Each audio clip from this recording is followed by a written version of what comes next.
Aimer et vouloir être aimé. Ce sont deux choses complètement différentes. Mais je remarque que notre génération confond tellement ces deux antipodes. Dire que j'aime quelqu'un est complètement à l'opposé de vouloir qu'il me dise je t'aime.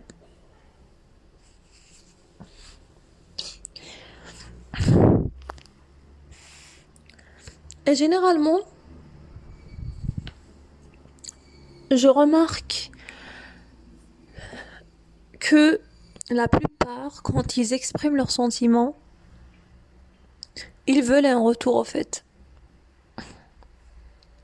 Ils veulent juste être aimés. Et quand j'observe les couples d'aujourd'hui, je rigole. Mais je rigole tellement. Tant de haine, tant d'attentes, tant de disputes. Tout ça, c'est causé par le manque d'amour de soi. Car quand on s'aime soi-même vraiment profondément, on n'a pas besoin de cette attention. On n'est pas dans le besoin. On est plus dans l'envie. L'envie d'aimer, d'être aimé. L'envie de partager sa vie avec quelqu'un. Mais pas dans le besoin d'être aimé. Pas dans le besoin de la présence de l'autre. C'est tellement, tellement différent. Mais la nuance entre les deux est très fine. Rapidement, on peut basculer vers le besoin d'être aimé. Parce qu'on n'a pas appris à s'aimer soi-même. Car dès notre naissance, depuis qu'on est enfant, on nous dit faut faire ça pour que tu sois aimé, faut faire ça pour que tu sois validé. Déjà, nous-mêmes, on s'auto-valide pas. Nous-mêmes, on croit pas qu'on est assez. C'est pour ça que les relations d'aujourd'hui, et je parle plus des relations amoureuses, mais en vrai, même si on donne l'exemple d'une relation mère-enfant ou père-enfant, vous allez voir que c'est toujours conditionné. Malgré que dans l'état général, on va dire qu'un parent reste un parent, qu'il va t'accepter quoi que tu fasses, mais dans la vraie vérité et au fin fond, je remarque que les parents d'aujourd'hui conditionnent tellement l'amour qu'ils donnent à leurs enfants. C'est pour ça qu'on n'a jamais reçu un amour inconditionnel pour savoir ce que c'est. Et normalement, notre relation avec nous-mêmes, elle doit se cultiver. On doit cultiver cet amour inconditionnel envers nous-mêmes. On doit se pardonner, on ne doit pas se culpabiliser, on ne doit pas avoir ce pressentiment. Et quand on s'aime inconditionnellement, quand on arrive à aimer nos parents inconditionnellement, quand on arrive à aimer d'autres personnes inconditionnellement, l'amour aussi qu'on va donner à l'autre personne du sexe opposé dans une relation intime va être de l'amour inconditionnel. C'est très difficile d'arriver à ce niveau-là. Mais dès qu'on arrive à ce niveau, on va ressentir de la paix intérieure, car on n'a pas d'attente. On n'est pas le genre de personne qui attend un message ou qui fait on va dire des calculs par rapport au message qui a été envoyé après 5 minutes. Donc, moi aussi, je dois attendre 5 minutes, etc. Ça, c'est pas de l'amour. Ça, c'est du chantage émotionnel. Ça, c'est des jeux de manipulation maladive. Et j'ai remarqué tellement que notre génération, on a du mal à construire des relations, car déjà c'est sur les réseaux, généralement, au début, et on est là toujours à mentir, à donner plus qu'il en faut, à donner des images erronées de notre être, et tout ça, en fait, il n'y a pas de vulnérabilité, il n'y a pas d'authenticité, il n'y a pas de sincérité, et ça départ du mauvais pas. Aujourd'hui, je fais cet épisode pour parler de l'amour de soi, automatiquement dans le fait de s'aimer soi-même avant d'aimer les autres, de se donner à soi-même avant d'en donner aux autres, d'avoir sa coupe remplie et qui déborde, comme ça quand on donne aux autres, elle sera toujours remplie. Quand on construit nos relations, qu'on donne dans l'envie de recevoir, dans ces cas-là, on va se sentir mal. Dès qu'on donne et qu'on se priorise pas nous-mêmes, par exemple, je vous donne l'exemple, je me lève le matin, je veux prendre du temps avec moi-même, je veux faire ma méditation, mon yoga ou autre, je veux lire un livre ou je veux parler avec ma maman ou autre. Si je donne toute mon énergie, toute ma priorité, tout mon être à la personne qui doit m'aimer, donc la personne qui doit, donc c'est cette personne-là, j'attends de recevoir l'amour de cette personne, je le donne pas à moi-même. Je vais faire quoi? Par exemple, dès mon réveil, je vais aller sur mon téléphone, je vais checker les messages, je vais envoyer des messages et tout, je vais attendre des réponses, je vais me mettre dans un état d'anxiété, etc. Ça, c'est dans le cas où je me donne pas de l'amour à moi-même et j'attends de le recevoir de l'extérieur. Maintenant, on va faire un autre scénario. On va imaginer que moi-même toujours, je me réveille, mais là, je décide de ne pas regarder mon téléphone du tout, je décide de me donner du temps. Déjà, je vais exprimer ma gratitude pour cette nouvelle journée, je vais la commencer, elle est sous mon contrôle, c'est ma vie à moi-même après tout. Peu importe les personnes qui rentrent ou sortent de ma vie, c'est ma vie au total. C'est ma vie. Je suis responsable, j'ai le contrôle sur ma vie. Je commence, je fais mon sport ou mon yoga, je lis quelques pages de mon livre, une demi-heure est passée ou une heure, je check, donc je check ma famille, je parle avec ma famille et tout.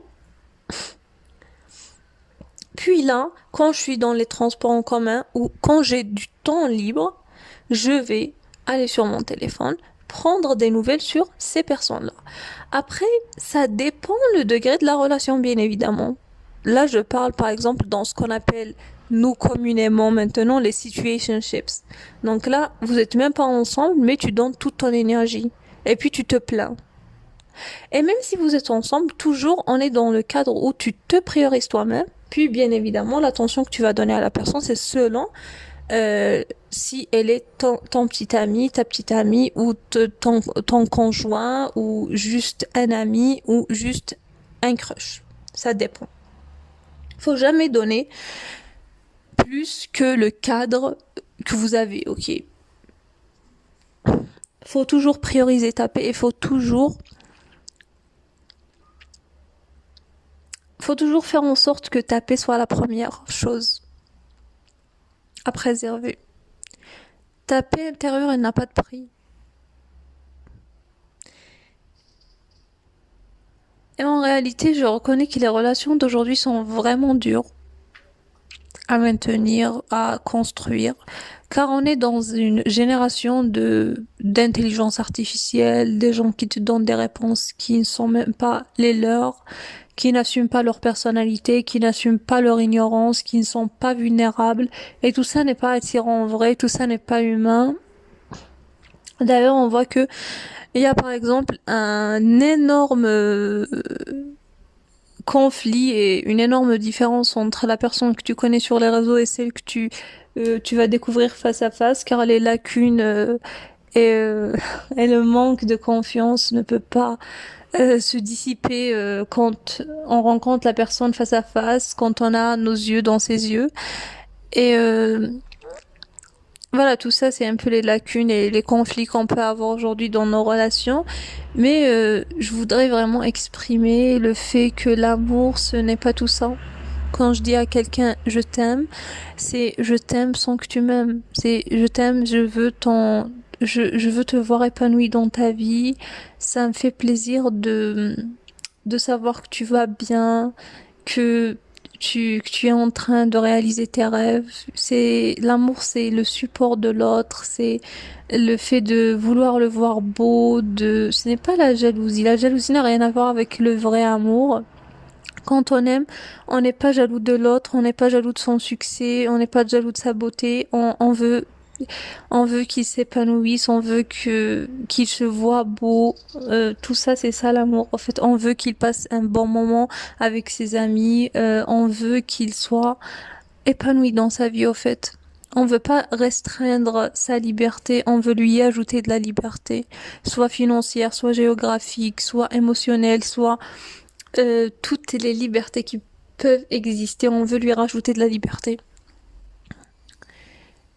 Et nous, dans nos relations actuelles, on restreint l'autre, on restreint sa liberté, on est jaloux, on veut pas qu'il soit beau, on veut pas qu'elle soit belle, on veut pas qu'elle travaille, on veut pas qu'elle ait plus d'argent que nous, on veut être l'homme et tout, mais ça c'est vraiment conflictuel au fait.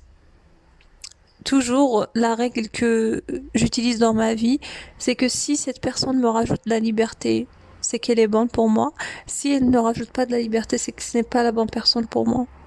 La liberté, c'est vraiment le, le critère essentiel pour les relations.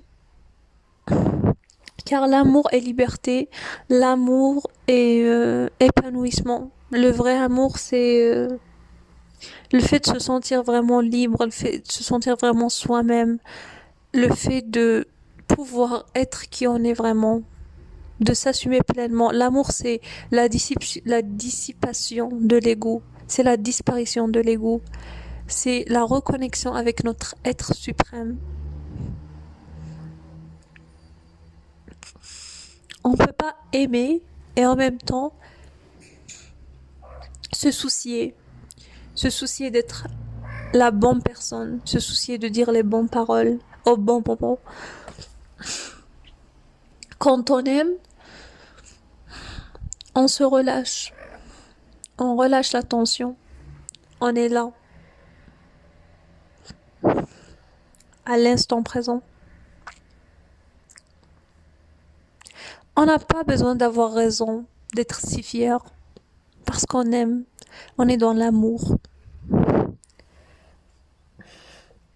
L'amour est vraiment mal incompris,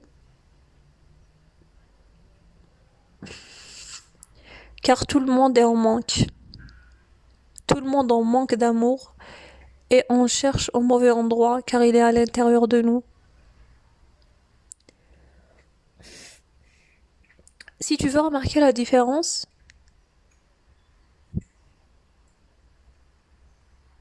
si tu te lèves le matin, tu te donnes du temps à toi-même, tu te ressens déjà bien. Tu ressens le bien-être à l'intérieur de toi. Et tu irradies de bonheur et d'amour et de confiance. Et tout ton entourage sera, en fait, tu vas illuminer ton entourage. Car tu t'es donné de l'amour. L'amour de soi, c'est la chose la plus importante qui soit. Aimez-vous, chérissez-vous, donnez-vous du temps. Que votre énergie soit consacrée et donnée à vous en premier lieu. Parce que ton énergie est à toi en premier lieu. Car si chacun de nous utilisait son énergie pour lui en premier, puis pour les autres, tout le monde aura de l'amour pour soi et pour les autres. Et on va baigner dans un océan d'amour.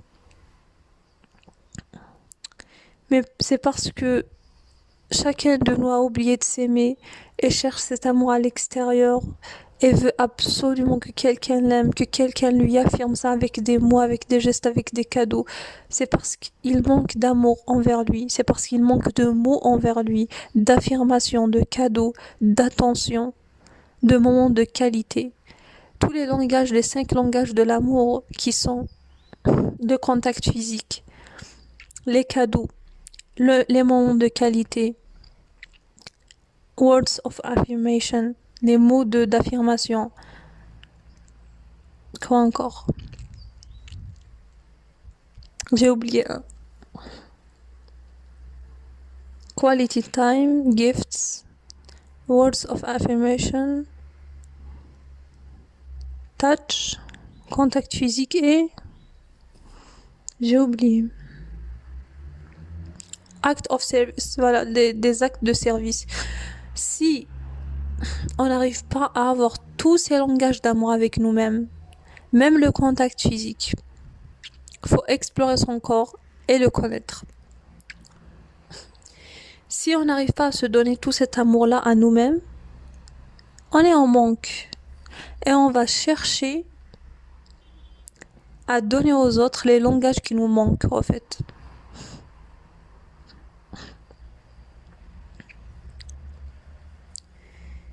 J'aimerais vraiment